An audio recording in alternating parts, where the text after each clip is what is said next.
So it's incredibly ingrained in how planes are flown.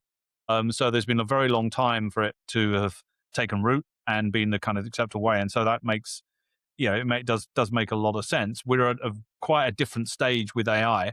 Obviously, we're at very, very, very early stages, and so I think timing is everything. There's that classic example that everybody quotes about bank tellers, wasn't it? And it was you know, uh, you know, turned into a great example by the economist whose name I put in the report and I can't remember exactly. But then we sort of saw in the early 2000s of James Besson, that's it, made it as a kind of rebuttal to sort of kind of automation panic, saying there are more tellers, and obviously banks started opening a lot. I was living in the US in the 90s and 2000s. I was amazed at how many banks were opening.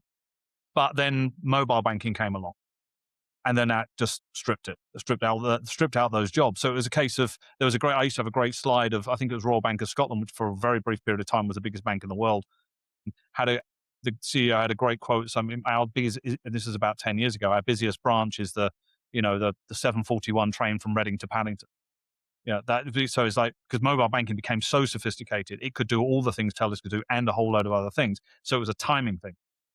It wasn't wrong. It just got the timing completely wrong. So this is where, again, this is why I wrote the thing, was partly because we're 3.5 years past ChatGPT and we keep hearing these things. So it doesn't mean that there will be no job losses. And I think we're all agreeing that there will, and there'll be task automation all over the place. It's a question of, can you get the timing right as an analyst? And I'm not an economist, but if you were, as an economist. And so I think the lesson isn't, the automation anxiety isn't always wrong or isn't always right. It's about the timing and the kind of the completeness of how you substitute things. And then so I'm always wary of both doom mongers and debunkers kind of trying to declare victory a bit too early.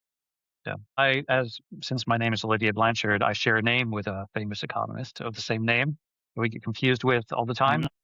But I'm not an economist, but I do understand the basics of, if a certain percentage of the jobs disappear, living in an economy where wages essentially drive the economy.